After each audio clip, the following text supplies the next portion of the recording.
From July 21st to the 23rd, the ASEAN Regional Forum was held in Bali, Indonesia. At this forum, the chief nuclear negotiators of the two Koreas met in a long-awaited breakthrough to discuss the North Korean nuclear issue.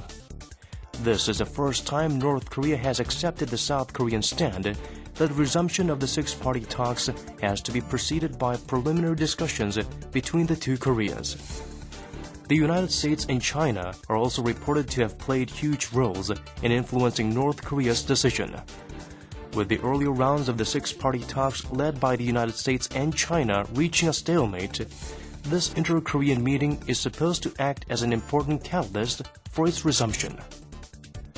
Meanwhile, North Korean Vice Foreign Minister Kye-gwan arrived in New York on the 27th under the invitation of the U.S. government. He expressed optimism for the six-party talks and Washington-Pyeongyang relations. He then met with Special Envoy Stephen Bosworth on the 28th to discuss a whole new relationship between the United States and North Korea. With all eyes on the prospects for the North Korean denuclearization and the inter-Korean relationship, we discussed the recent diplomatic developments on In Focus. Join our experts as they share their insights on the outcomes of the meetings with North Korea and the outlook ahead.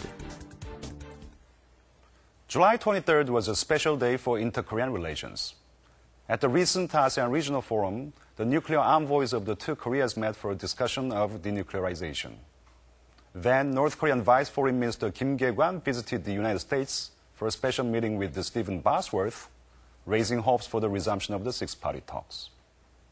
We discussed these developments with our experts in today's In Focus.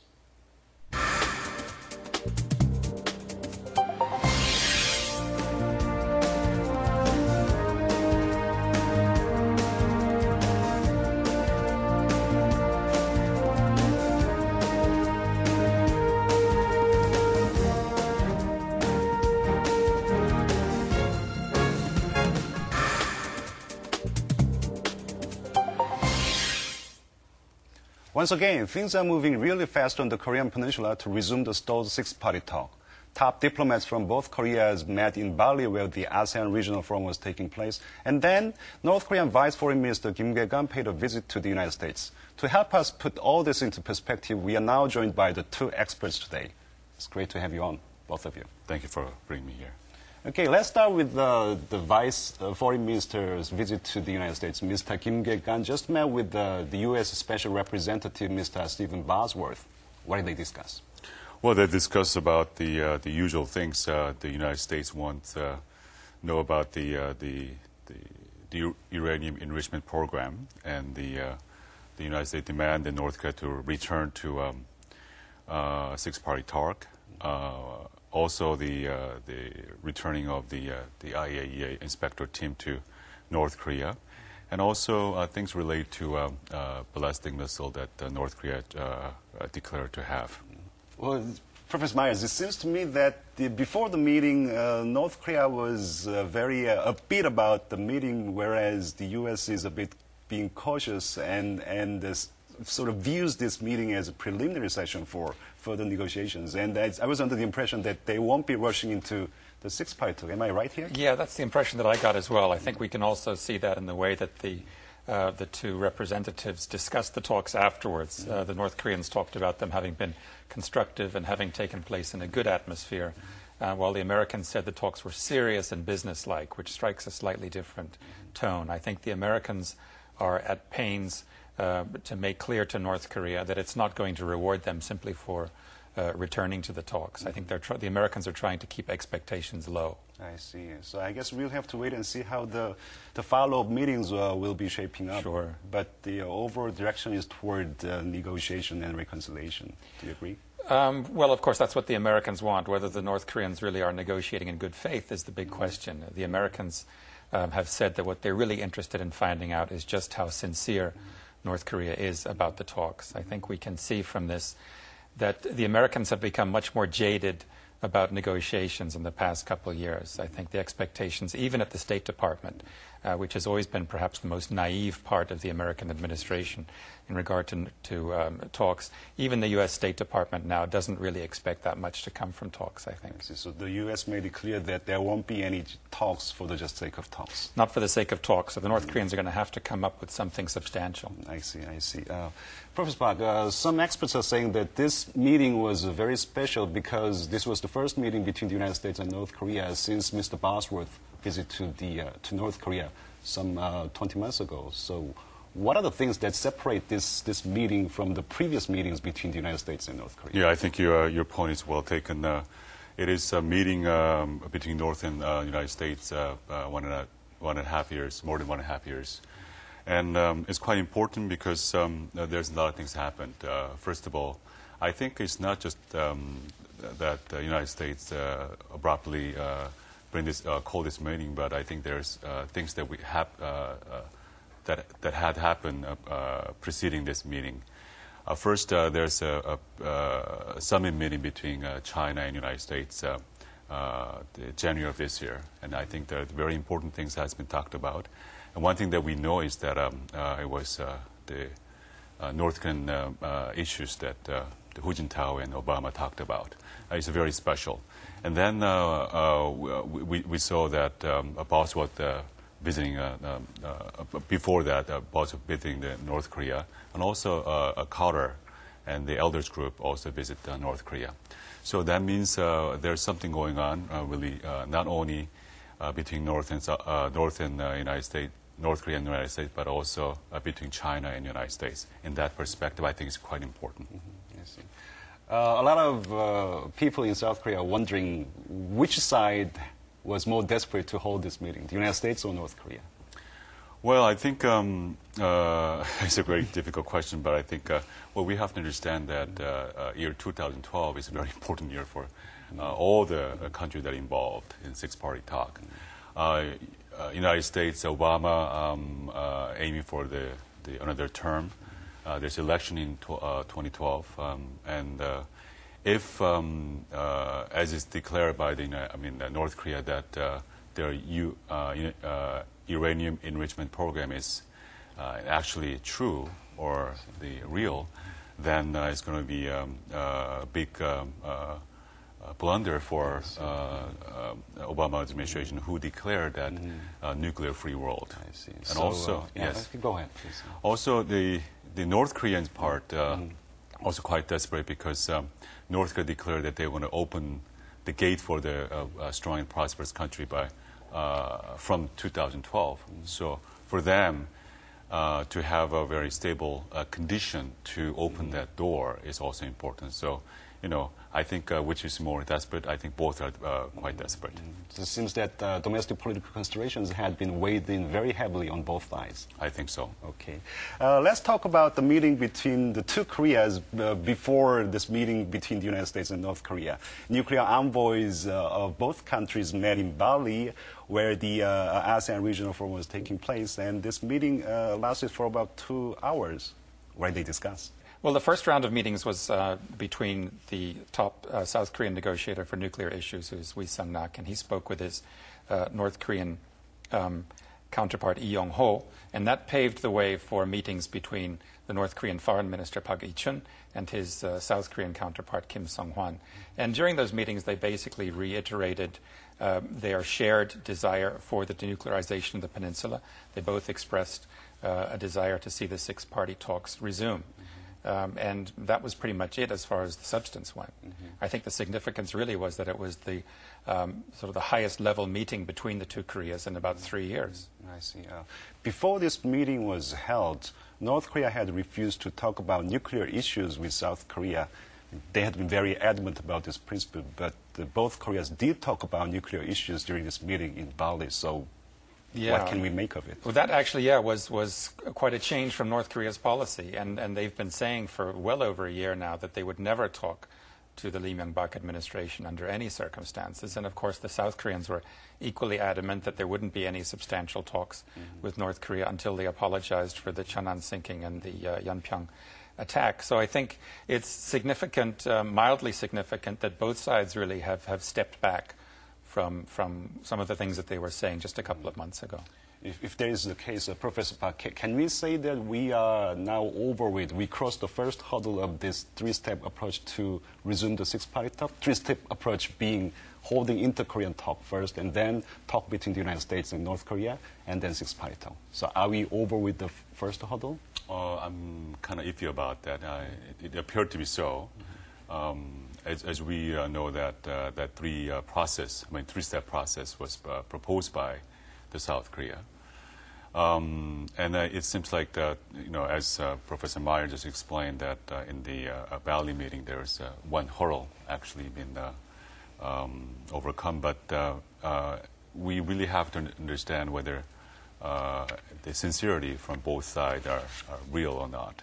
So that has not been resolved yet. Mm-hmm. But it seems like if South Korea intend that no matter what happens, the appearance is important or formality is important, then this will go on. But from North Korea's point of view, I think the hurdle is overcome. But from the South Korean perspective, I don't know whether that's really the case. Well, I think that the last thing the North Koreans want to do is to hand any kind of gift to the Lee Myung-bak administration. What they really want is to see a Sunshine Policy president return to the Blue House in 2013.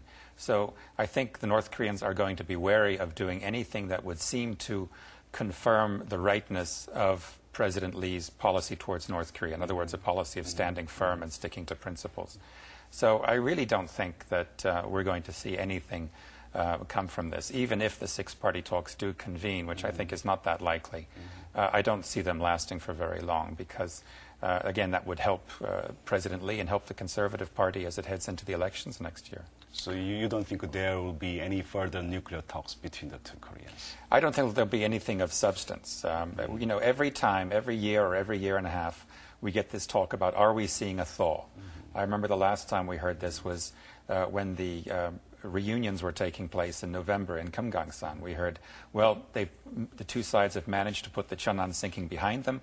We're going to see the two countries coming closer together. And just a couple weeks after that, of course, we had the artillery attack on Yeonpyeong Island. So I'm just very cynical about this. Brinkmanship is all about stepping up to the brink and stepping back from the brink. And this is what we're seeing now, is the stepping back from it.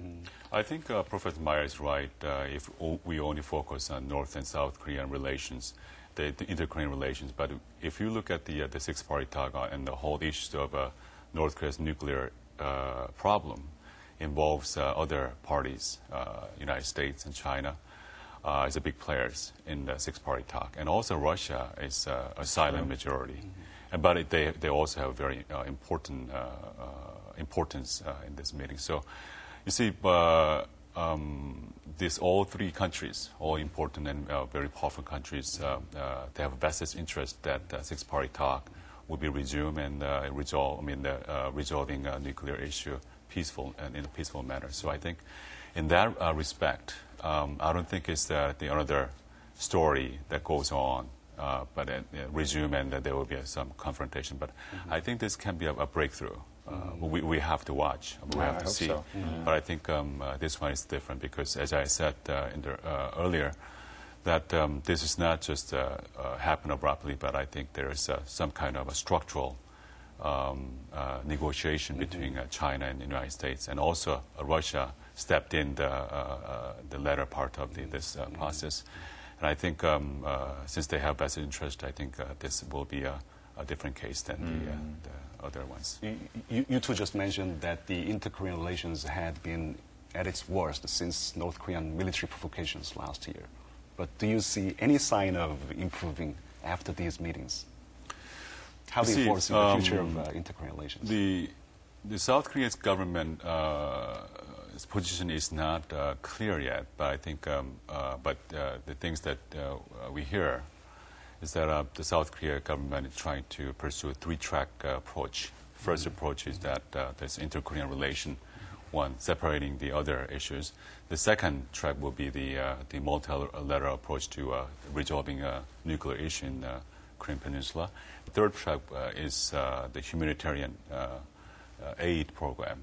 that is just resumed a couple of days ago. So if that is their official position, and I think then you see, the resolving the nuclear issue will be a different track. So, there's a possibility that this will be the different case. I think there'll be a very short-term improvement because we've had this terrible rain and flood damage here in Korea last week, and I'd be very surprised if the Lee Myung-bak administration does not send a substantial amount of aid to North Korea, which is bound to be complaining soon about its own losses. So I think in the short term we're going to see things looking a little bit better. But those of us who've lived here on the peninsula for the past few years know how quickly things can change. Let's talk a little bit more about South Korean policies here. Seems to me that South Korean government is in a bit of a dilemma here, because if they are too obsessed with the North Korean apologies for Cheonan and Yeonpyeong instance, they might be losing the initiatives in the ongoing process. So what would be the smart policies for the South Korean government at this stage? Well, as you say, I mean, I think the Lee Myung-bak administration made an error or made a mistake in saying that it would not negotiate with North Korea under any circumstances until North Korea apologizes, because I think the administration needed to be realistic enough to know that North Korea probably was not going to apologize. On the other hand... Then should we just let go of these issues? I don't think so, because I understand that we have different tracks here and that the nuclear track should be kept separate in some ways from the inter-Korean track. On the other hand, a country that cannot be trusted in the inter-Korean sphere cannot really be trusted to hold to its promises in the nuclear sphere either. So I think that the Lee Myung-bak administration should perhaps stick to its insistence on some expression of regret. I don't think we're going to get an explicit apology or an explicit show of remorse. But some of the things that the North Koreans allegedly were saying that they might be ready to say, for example, to say that certain things had happened in the past few months which were regrettable. Something like that, I think, needs to take place before we can expect much progress. What do you think, Professor Park? Do you think we have to let go of these issues? I mean, do we have leverage to force North Koreans to apologize for this instance? I mean, North Koreans might be thinking that, well, apologies or no apologies, we will be moving into the six-party talk anyway, so why bother to apologize? Yes, I think you're right. We do not have much leverage on that. But I think it's quite important that, you see, there's many unresolved problems between North and South Korea. But if you try to stick to the one point, that's going to be an ideological issue. So, for example, I mean, if I give you a analogy, if a certain diet is right, I mean, if this, some company advertises a certain diet is good for everyone, and if you have to stick to a certain diet in order to lose weight, that's going to be just an advertisement and ideological issue. So I think it's important that we have to resolve the nuclear issue in North Korea, and also the opening up North Korea is quite important, and that will actually that can lead to things that we want them to be, such as apologizing if they ever committed doing inhumane things in Yeonpyeong Island.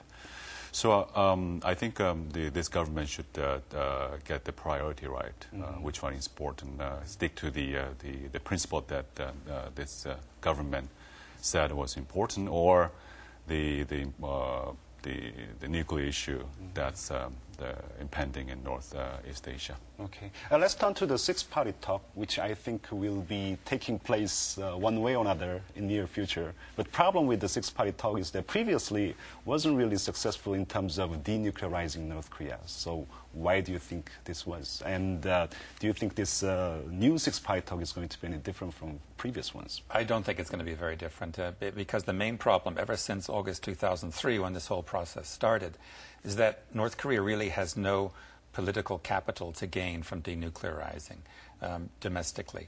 This nuclear capability is really the only thing that the Kim Jong-il regime can point to in front of its own people as a success.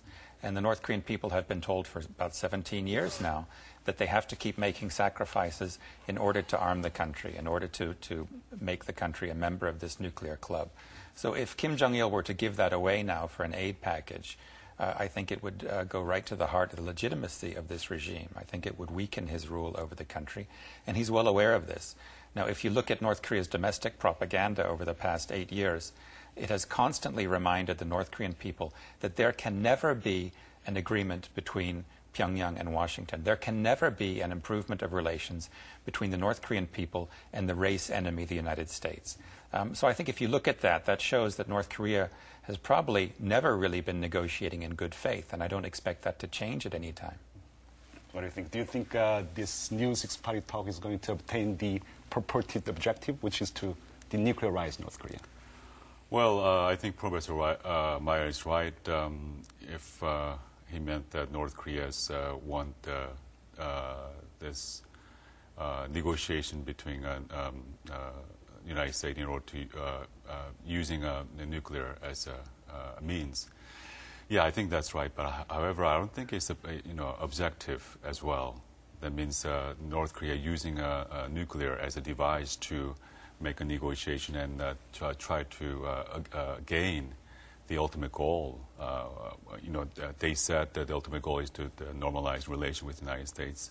And also, I think their domestic propaganda, another domestic propaganda, that opening gate to a strong and prosperous country, it can be a prerequisite. So, in that respect, I think if North Korea, I do not think North Korea is a nuclearization is the ultimate goal of the North Korea, but I think probably a very important device to achieve their goal.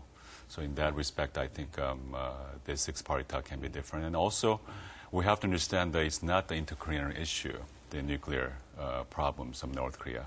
It is the issue, international issue involving China, Russia, United States, and Japan. So if these players want to resolve this issue, then I think there's a strong possibility that it can be resolved. Anyways, the success of this new six-party talk is going to be dependent upon North Korean attitudes. Can you say that? Well, the attitude and objective. What's the objective? The objective is to nuclearization. You see that then it's not going to be successful. But I think if their objective is to using nuclearization or nuclear to gain their goal, the other goals, then they can be very different. But given the urgencies of their domestic problems, it might be possible for them to make more drastic compromises at this time than before. Do you agree? By using nuclear? Yeah, by using nuclear. I mean, going into this new six-party talk, their position is to give up nuclear weapons. They are willing to be more compromising this time because of the. If I could jump in there, I was in North Korea last month for about 8 days, and I didn't get the impression that the country was on the verge of any great crisis. The crops look good. There's a general air of confidence and cheerfulness in North Korea, from Pyongyang on the west coast to Wonsan on the east coast. There's a lot of Chinese money flowing in. I really don't think North Korea is in a more desperate position than it was 3 or 4 years ago. On the contrary. I see. Anyways, Professor Myers, it seems to me that the momentum is certainly building toward negotiations and reconciliation on the Korean Peninsula. So what do you think we need to do to keep this momentum going? Well, the momentum, what does that really mean, momentum? It just means that a couple of meetings have taken place in a relatively short period of time. I don't really think that substantially the North Koreans are feeling any more urgency to denuclearize or to engage seriously in talks than they were before. So my advice would be, if anybody was interested in listening to my advice in Washington, would be that the United States should really stand firm. I like what I've seen and heard so far from Washington. I don't get the impression that they're being very naive about these talks, which was an impression I often got from the Bush administration, especially in its last year in office. So I would hope that the United States and South Korea both stay the course and wait for North Korea to make some substantial show of sincerity, to make some substantial concessions before they start making concessions in return. Any words of advice? Yes, I think Professor Meyer's point is well taken, especially on the Bush administration's North Korean policy was quite naive, and it was quite, in a way, it was quite ignorant. Right. But this Obama's movement, appointing Wendy Sherman the Vice Minister of the State Political Affairs. It's a quite important steps. And Wendy Sherman, as we know, that she was a quite instrumental person in Clinton administration to have negotiation with the United States, North Korea. So it's a substantial move, and I hope, as Professor might point out, North Korea shows some sincerity and something substantial coming out from this meeting. Any final word that you'd like to share with us today? No, not really. I just really wonder what North Korea's main objective is. Professor Park says that it could be normalization of relations with the United States. If that is the case, then we're going to have a problem, because the United States is not going to normalize relations without denuclearization. That North Korea really needs to be prepared to consider that. Otherwise, I don't think we're going to see any progress at all. So in the meantime, you'll have to stand firm and stay the course. If I give advice to Korean government, the Korean government official position is not clear yet, but the things that we heard is that they are pursuing a three-track movement. I think if that's the right movement. I think if they stick to three-track approaches, and then we can expect something productive coming out from this meeting. I see. So in the meantime, I guess we'll have to stand firm and stay the course. That's right. Okay. Thank you very much for your insights today. Thank you very much. Thank you.